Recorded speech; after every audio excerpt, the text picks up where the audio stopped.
Guys, welcome back to my channel the manifest girl. My name is Anamika Singh और अभी मैं UK London में रह रही हूँ। और आज का वीडियो बहुत इंपॉर्टेंट होने वाला है क्योंकि आज का टॉपिक है कि जो बंदे जो ऑलरेडी लंदन या यूके में रह रहे हैं उनको अपने डिपेंडेंट को यहाँ पर लेकर आने के लिए कौन कौन से डॉक्यूमेंट्स रिक्वायर होती है। तो मैंने तो 3 पार्ट में डिवाइड किया है, तो मैं उसके अकॉर्डिंग ही बता रही हूँ। तो जो फर्स्ट होता है वो आपका वीजा एप्लीकेशन फॉर्म होता है, जिसका अगर आप जीरोक्स करवा लो तो भी अच्छा है, नहीं है तो वो भी अच्छा है। मैंने तो जीरोक्स करवा के रखा था, ठीक है। तो जीरोक्स लेके जाना होता है और ओरिजिनल भी लेके जाना होता है। सेकंड होता है एप्लीकेशन लेटर, उसका भी जीरोक्स और प्रिंट आउट जो भी है अगर आपको लेके जाना है तो भी बेस्ट है, लेकिन ये रिक्वायर्ड डॉक्यूमेंट है, ठीक है। थर्ड होगा आपका मैरिज सर्टिफिकेट। मैरिज सर्टिफिकेट बहुत इंपॉर्टेंट है और उसके लिए आपको मैरिज सर्टिफिकेट में आपका सीरियल नंबर कंफर्म होना चाहिए, क्योंकि सीरियल नंबर के अकॉर्डिंग अगर आप ग्राम पंचायत का बना हुआ लेके जाते हो तो वो नहीं चलता है। वो सीरियल नंबर से ही फाइंड आउट करते हैं कि आपका जो शादी है, मैरिज है, ओरिजिनल है कि नहीं है। तो वो आपका गूगल पे सर्च करेंगे तो आपका सीरियल नंबर से फाइंड आउट हो जाना चाहिए कि आपकी मैरिज सर्टिफिकेट ओरिजिनल है, ठीक है। मैं अपना भी आपको टैग कर दूंगी कैसा होता है, ठीक है।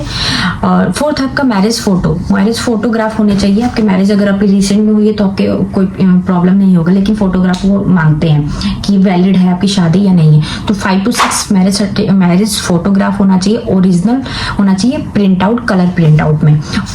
और उसकी साइज होनी चाहिए पोस्ट कोड साइज होना चाहिए, जो नॉर्मल साइज होता है शादी के, मतलब जो एल्बम में आप डालते हो वो, ठीक है। अब हम बात करते हैं सेकंड टॉपिक, जो कि है मेन एप्लीकेंट, जो जिसके ऊपर आप डिपेंडेंट जा रहे हो उसकी कौन कौन सी डॉक्यूमेंट रिक्वायर होती है।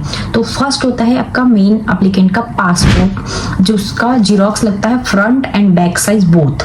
तो उसका सिर्फ जीरोक्स लगता है, ओरिजिनल नहीं लगता, क्योंकि ओरिजिनल तो वो of course he is not in India, तो उसका ओरिजिनल ही जीरोक्स ही लगता है, ठीक है। सेकेंड आपका मेन एप्लीकेंट का कॉस्ट, अगर आपकी कंपनी स्पॉन्सर कर रही है तो उसका कॉस्ट देती है, कंपनी देती है, उसका जीरोक्स लगता है, ठीक है। उसके बाद है मेन एप्लीकेंट का वीजा का लास्ट स्टैंप, उनके वीजा या पासपोर्ट पे कौन सा लास्ट स्टैंप लगा है, कौन सी कंट्री का, उसका भी वो उनका जीरोक्स चाहिए होता है, आई डोंट नो व्हाई, ठीक है। उसके बाद सेकेंड हम बात करते हैं डिपेंडेंट का।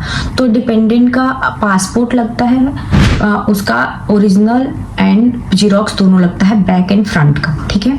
उसके बाद हमारा टीवी क्लियरेंस टेस्ट, जो आपने टीवी क्लियरेंस टेस्ट करवाया है उसका वो original and xerox both, may be वो ओरिजिनल रख ले तो आपके पास जीरोक्स होना चाहिए उसके लिए, ठीक है। उसके बाद होता है NHS IHS कंफर्मेशन, जो आपका NHS और IHS का कंफर्मेशन होता है उसका जीरोक्स होना चाहिए। उसके बाद एनुअल, जो आपके जो प्राइमरी एप्लीकेंट है जिसके आप ऊपर आप डिपेंडेंट बन के जा रहे हो, वो एनुअल प्रोवाइड कराती हैं, उनकी कंपनी एनुअल प्रोवाइड कराती है, ठीक है। तो उससे ईजी होता है कि डिपेंडेंट का वीजा में प्रॉब्लम नहीं आती है, ठीक है। उसके बाद कवर लेटर, ये भी जो मेन एप्लीकेंट है उसकी कंपनी प्रोवाइड करती है कवर लेटर, जिससे प्रॉब्लम ना हो। इट इज नॉट कंपलसरी, ये कंपनी ऊपर डिपेंड करता है कि वो कंपनी प्रोवाइड कराती है कि नहीं कराती है। पर मेरे हस्बैंड जिसके ऊपर मैं डिपेंडेंट आई हूँ, उनकी कंपनी ने ये प्रोवाइड करवाया था मुझे एमुअल एंड कवर लेटर, ये कंपनी प्रोवाइड कराती है, जिससे वीजा का प्रोसेस बहुत ईजी हो जाता है, कोई प्रॉब्लम नहीं आती है। उसके बाद होता है डॉक्यूमेंट चेकलिस्ट, वो आपको डॉक्यूमेंट चेकलिस्ट देते हैं, वो आपको देखना होता है कि सारी जो डॉक्यूमेंट्स उन्होंने मांगे हैं वो आपने लिए हैं या नहीं लिए हैं, ठीक है। उसके बाद होता है birth certificate of main applicant. Main applicant का बर्थ सर्टिफिकेट लगता है, जो कि बहुत ज़्यादा इंपॉर्टेंट होता है। अगर आपके पास नहीं है तो आप पासपोर्ट भी दे सकते हो, ठीक है। उसके बाद और मेरे टाइम पे और भी लगी थी आफ्टर अ वीक, जब मैं वहाँ से जब देकर आ गई थी और तो वहाँ पे मेरे को मेल आया कि हमें और भी प्रूफ देने होंगे कि वी आर मैरिड और नॉट। तो उस टाइम पे आपके पास अगर ज्वाइंट बैंक अकाउंट है तो वो भी चलेगा, अगर आपके पास ज्वाइंट बैंक अकाउंट नहीं है, और ज्वाइंट बैंक अकाउंट में ही होना इज नॉट कंपलसरी, आपको उसमें मेंटेनेंस हर मंथली मतलब मंथली टू मंथली मेंटेनेंस आ रहा है या नहीं आ रहा, वो भी मैटर करता है, ठीक है। और अगर वो नहीं है तो आपने साथ में कोई ट्रैवलिंग की है, जर्नी की है, तो उसका जो टिकट होता है वो चल जाएगा, या उसके बाद भी और भी फोटोज ग्राफ, लेकिन मेरे टाइम पे हमने 30 to 40 फोटोग्राफ भेज दिया था। और हमने जो जर्नी किया था, लाइक हमने बिहार से दिल्ली ट्रेवल किया था, दिल्ली से अम्बाला ट्रेवल किया था, तो ये सारी हमने उनको टिकट्स प्रोवाइड कराए थे मेल में, क्योंकि उनका मेल आया था कि हमें और भी डॉक्यूमेंट्स चाहिए to prove that you are married. तो ये सब सारे डॉक्यूमेंट्स हमने प्रोवाइड किया। आफ्टर 15 डेज हम लोग को रिसीव हो गया था, हमारा वीज़ा सक्सेसफुल हो गया है। तो ये एडिशनल चीज़ें आप लोग हमेशा रखें कि आपके पास फोटोज़ तो बहुत होनी चाहिए। आप फोटो बहुत सारी खींचो, फैमिली के साथ खींचो, फ्रेंड्स के साथ खींचो, like you both are in that photo. ऐसा नहीं कि बस फैमिली के साथ कर लिया, नहीं, आप दोनों उसमें प्रेजेंट होनी चाहिए।